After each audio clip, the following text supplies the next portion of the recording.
Welcome to the Sprat Shack. First one's on the house, and I won't even water it down. What'll it be?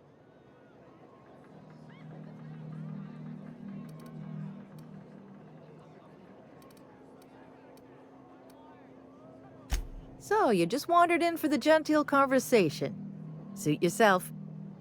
I assume you're here for salvage.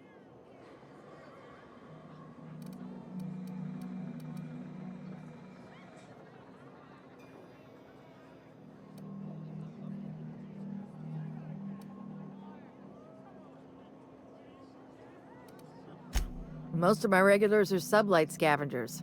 They pick over the ruins of Gorgon, spend their earnings at the bar, and head back out the next day. Vicious cycle, but that's life. You're the first new face I've seen in a while.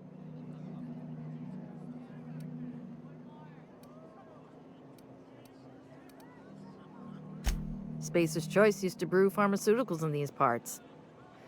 That's why the asteroid smells like an old gym sock. They say Adrenatime came from here, just down the road at the old R&D lab. Very hush-hush back in the day.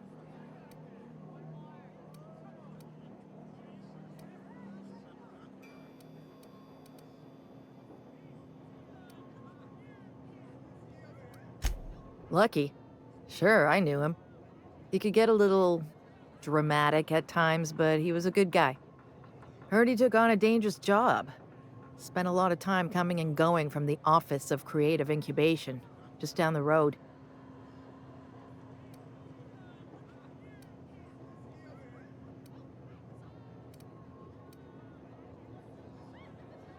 That's where the top rungers at Spacer's Choice came up with slogans and marketing. Lucky never told me why it was so important. Awful shame about what happened to him.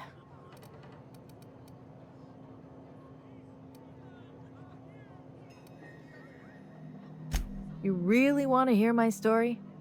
Law, most everyone around here is sick to death of it by now. Last I saw of Lucky was a few days ago. I went outside for a smoke and a stroll, and I saw this wild canid dragging a bloody limb. So I kicked the canid, scared it off.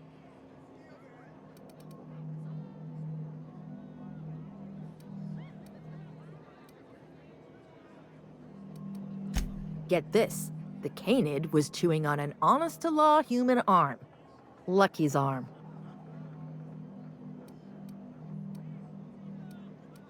I'm a bartender. Attention to detail is my middle name. Anyway, the arm was clutching a phonograph that mentioned someone named Alex Hawthorne.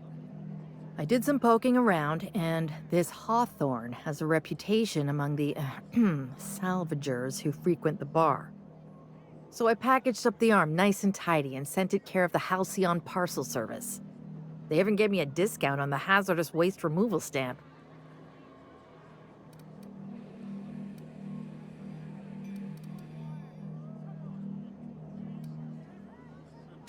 I figured Hawthorne would want to know what happened to his pal. Help Lucky get his affairs in order, you know. Oh, I hate to see people go with unfinished business.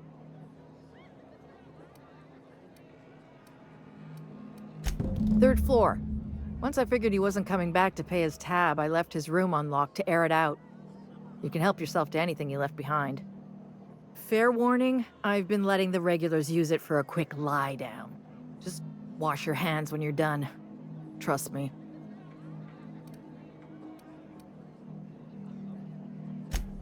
Yes and no.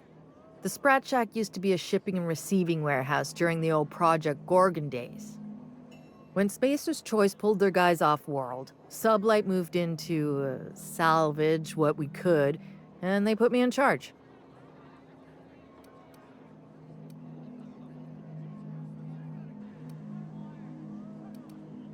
Yes and no. Rumor has it there's a Sprat wandering around the Groundbreaker, and he's the legal owner of the Sprat Shack. Hagen's idea.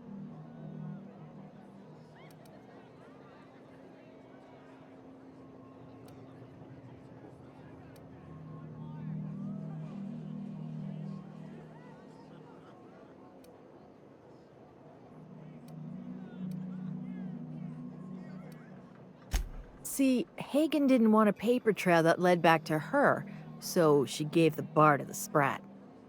If there were any legal problems with this place, the Sprat would do the time. You know, they do something similar in Byzantium. Fancier system, but same idea. Anyway, that's what the paperwork says. I don't make the rules.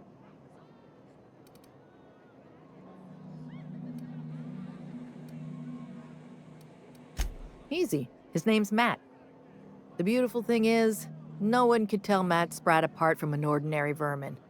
I think that's kind of the point, to send the authorities on a wild Sprat chase.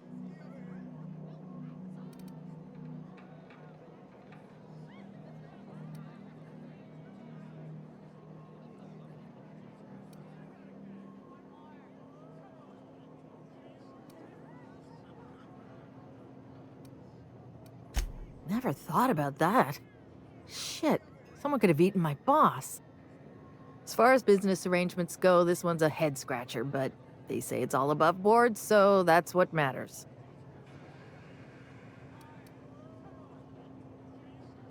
Yes and no.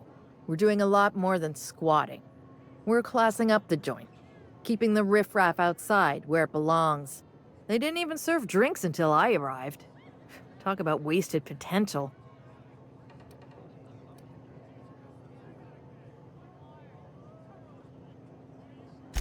Yes. And no. Again, that one was Hagen's idea. She told me that speaking in vague terms keeps you out of trouble. And I don't want any trouble in my place. Thirsty people come and go from all over the colony. Mostly on the way to somewhere better. Some are well-connected. And not everyone pays with bits. That's how we get the unconventional goods anyhow. Sublight keeps us well stocked with the essentials, by which I mean booze. Spacer's Choice used to brew pharmaceutical. They say...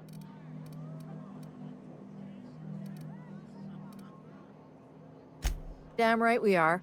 We've got drugs, scrap metal, prototype weapons, drugs, money, and more drugs. When Spacer's Choice evacuated, everyone dropped their gear and ran. Most of it stayed where it fell, and all of it is up for grabs. Of course, the real treasure is whatever's locked up in the old facility. Until someone figures a way to crack it open, we're just sifting through dirt. I doubt anyone knows the full story. One day the evacuation order went out. Grunts and lab coats scrambled to get anywhere but Gorgon. And the weirdest thing of all, Adrenatime still hit the market. Me, I never touch the stuff. To each their own, but I think it's dangerous. Roscoe might tell you more. He spent some time around here before the bar opened up. And I trust him well enough. There's always Leonora, my favorite customer over in the storage room on the second floor. Keeps to herself and always closes out her tab. Nice lady. Been coming around a lot these past few months. She isn't with Sublight, but seems to know the lay of the land better than anyone. She spends most of her days drinking alone. I think she's looking to hire someone, if you're open to a side gig.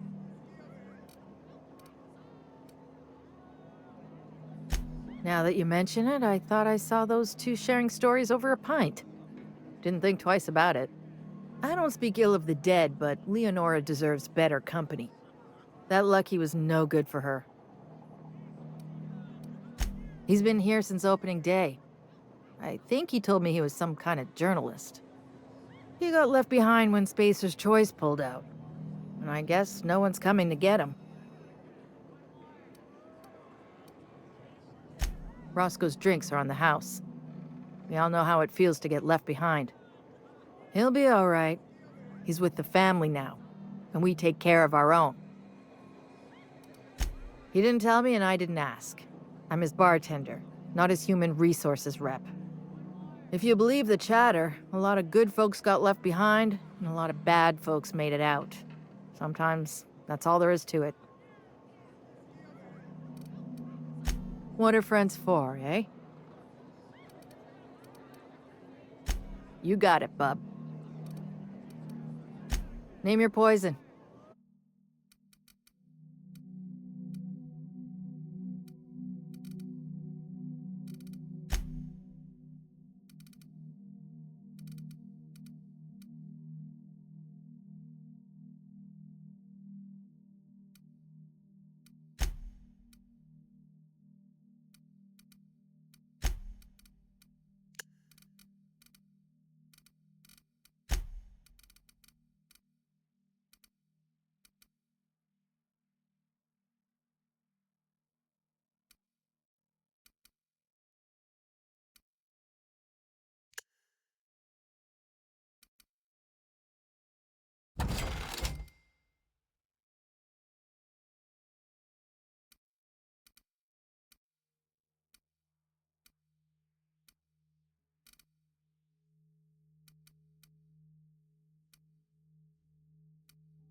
You're a humbug, Trixie, and worse, a thief.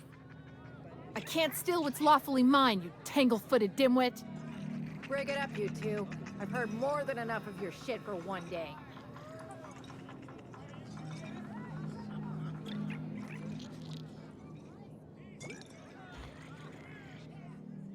That was my salvage, Trixie. You had no right to it then, and you've no right to it now.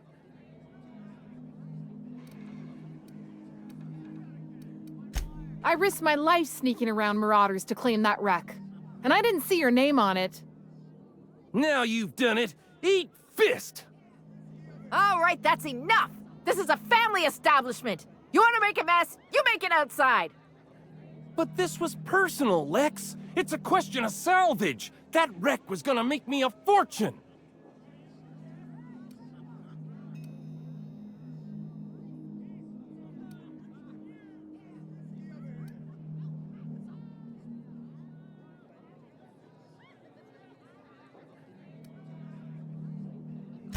Now you two listen, this is my place. While you're in the Sprat Shack, you'll sit quietly or I'll forbid you to come here at all. Is that understood? Here, here. Boys are for drinking. The poor decisions that result are better left outside. Fair's fair. I'll have a stout, and we'll settle this later on our own terms. It's no good to leave a fight unresolved. If I don't do something, these two are gonna be at each other's throats.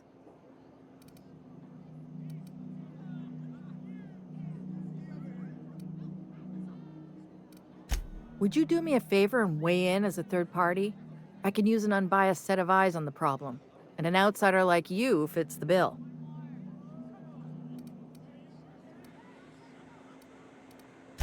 Freddy, Trixie, go on and make your case to the generous stranger.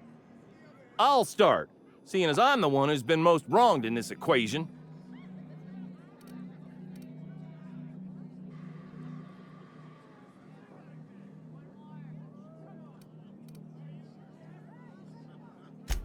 So, just up the road and due east of here, there's a shipwreck lodged in the mountainside, right?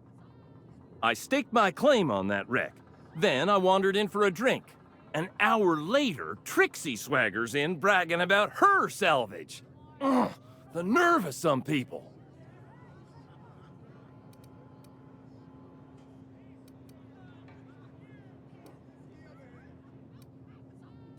I climbed on top of it and called out in my loudest voice, "Finders keepers!"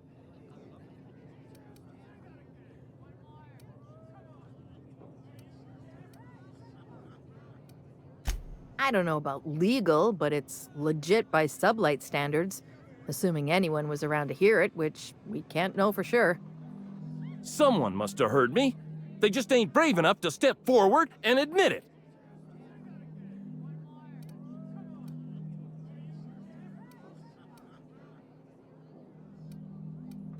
What if I were to sweeten the deal? Say the salvage is mine, and I'll give you a share of the finder's fee. Bullshit. That ain't fair.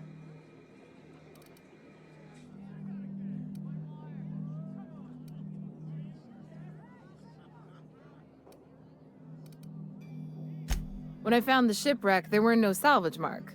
See, the whole area was teeming with bloodthirsty marauders.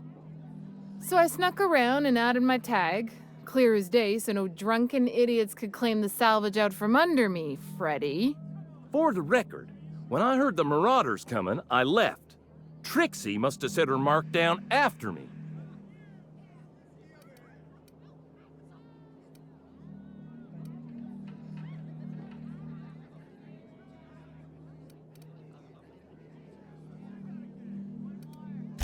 I kept my mouth shut during his story. He should have the courtesy to return the favor. Anyway, that's my story, sir.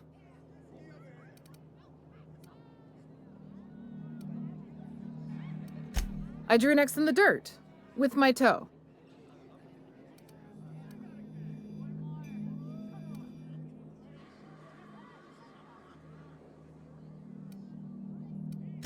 Wouldn't surprise me in the least, but that doesn't mean it ain't mine. In all my years, I've never heard a more contentious argument. I don't envy your shoulders for bearing the weight of responsibility. You've heard it from them both. So, Who gets the salvage?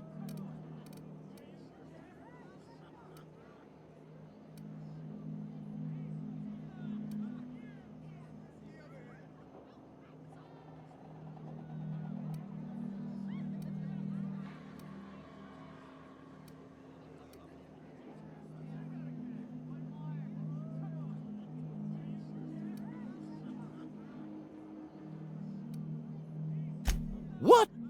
I've never heard of such goody two-shoes, law-abiding humbuggery in all my life. Thank you. Blah, it's hard to get a fair trial in this sprat-fucked colony. Here's a six-pack on the house, plus your fee. Maybe now we'll finally get some peace around here for a change.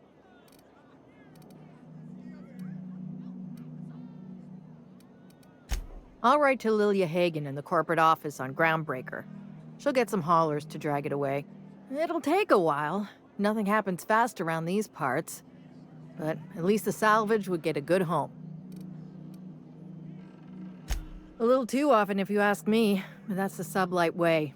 Anything worth doing is worth fighting over. Come and chat if you're ever feeling thirsty. We could always go back and rile him up again later. Smooth talking, Cap.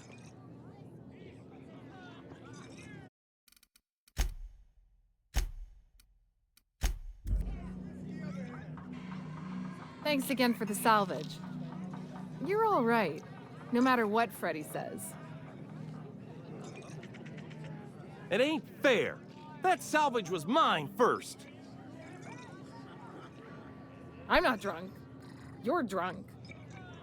Trixie's a stubborn gal, but I love her to pieces. Freddy's a blathering idiot, but he's my blathering idiot. It's been a day, let me tell you. Gonna puke. Nope. No, it went down. False alarm. What are you looking at? Freddy's a blathering idiot, but he's my blathering idiot. What are you looking at? I wouldn't get too close to that railing, just in case. The repurposed aesthetic reminds me of Fallbrook. These sublight folks really know how to overhaul a place. Jerome would have loved this place. You don't look like one of the salvagers, no? Don't really seem like the type. You've got the look of someone who's traveled far to get here and whose journey is far from over.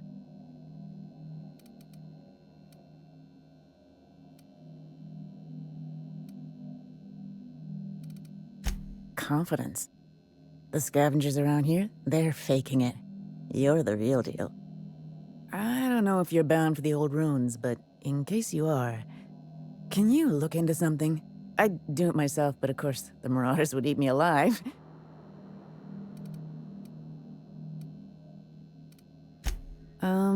Looking for something out there.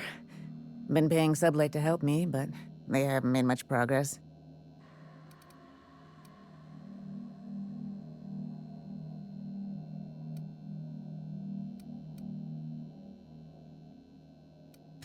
Well put. My husband and I worked on Gorgon during the good times. Jerome was on maintenance duty. I cleaned out test tubes till they sparkled.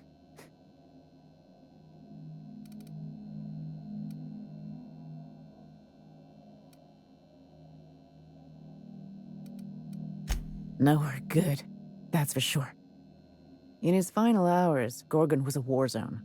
Violence broke out in the labs. The hills were full of marauders. You couldn't take a leisurely stroll without an armed escort. When the order came through to evacuate, non-essential personnel drew a lottery to see who would board the first wave of ships. Jerome won. I lost. As soon as I wasn't looking, Jerome switched our tickets and pushed me to the front of the line. I got to leave. Jerome stayed behind. I never saw him again.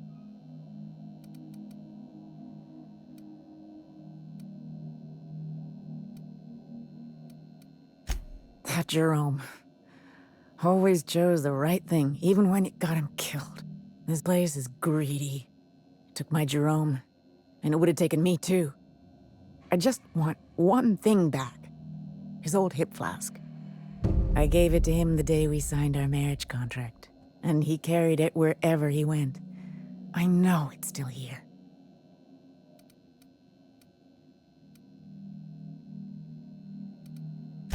No point in denying it, he died on this rock. Likely torn apart by marauders, unless he took care of himself on his own terms. I don't like to imagine what happened, but I know I have to accept it. You'd really do that for me? Law, and I'll bet you're worth 10 of those sublight sprats. I don't have much, but if you help me, there's a little set aside for the occasion. Jerome used to drink with his buddies in a small kitchen opposite the maintenance shed. Might be a good place to check first. Yeah? That old flirt? Yeah, I let him buy me a drink or two. He talked my ear off about exciting jobs he'd done. All lies, I'm sure. He fell asleep with his head on my shoulder. That man had baggage like you wouldn't believe. I didn't think anyone could be lonelier than me.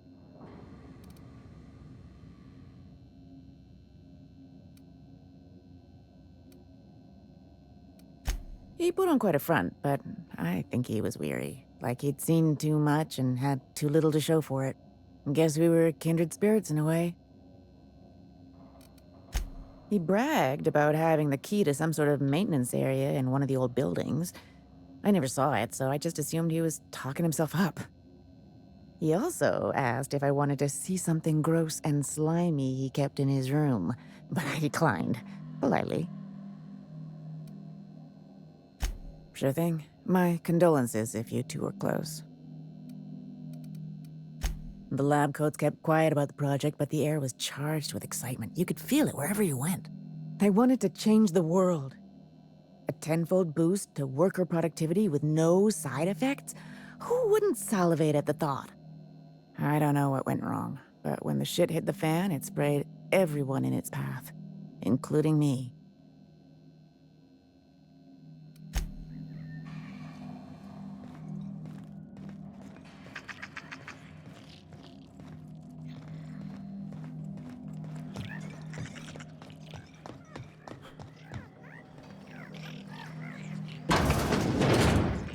Huh, who's this now? Wonder if they could... Nah, who am I kidding? Holy shit, a fresh face. Haven't seen your like in years. Don't know what brought you to the most dangerous corner of this solar system, pal, but you're welcome here. Oh, you talked to Lex yet? She tell you to keep it civil? You wouldn't guess to talk to her, but that lady's got a mean left hook.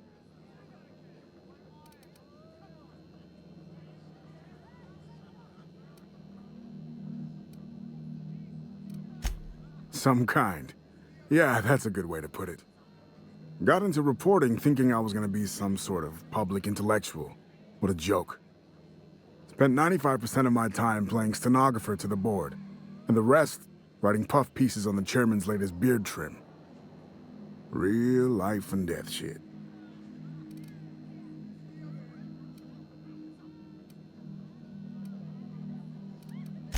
If you're going back out there, do you think you'd be willing to do an old bastard a small favor?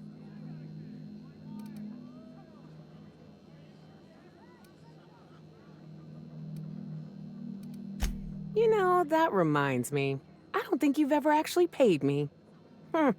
Well, I've been trying to get away from this rock for 5 lobby-fucked years, but I can't stay gone. Told you I was a journalist, right? I was here on a story back when Project Gorgon was active. I was doing an interview series for Spacer's Choice. Recorded them all on these little portable phonographs. But when everything fell to shit, Spacer's Choice wouldn't let me leave. Terms of my reporting contract unmet, they said.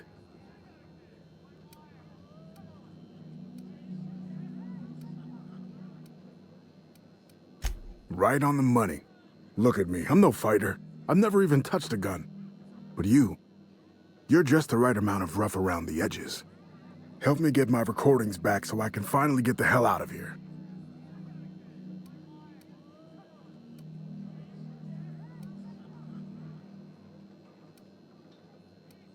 Someone had been trying to steal them since the day my assistant and I started interviewing. Couldn't even keep them in my safe. They always found a way in. So I took to hiding them all over the fucking asteroid. Thought I was so clever. What a fool I was.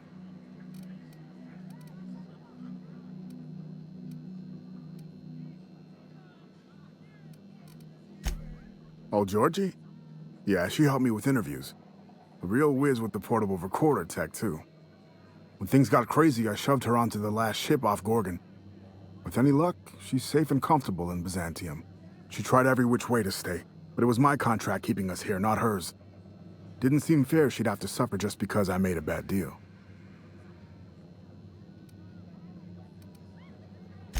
Oh, I've tried, make no mistake.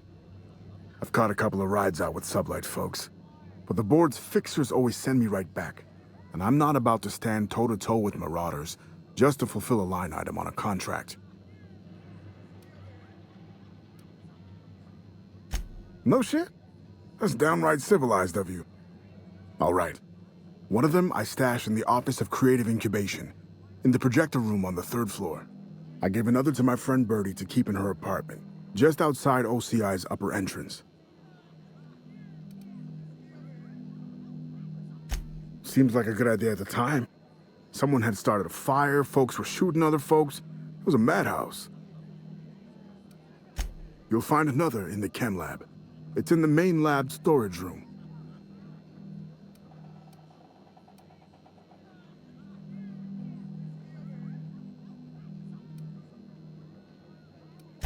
Didn't have much of a choice.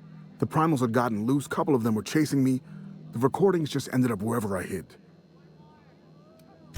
The final one is in Human Inquiry and Auditing. It's tucked behind a pipe in Observation Room B.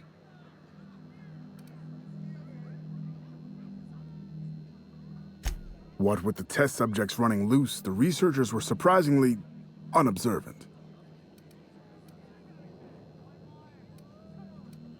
Strength to your sword arm, friend. And thank you.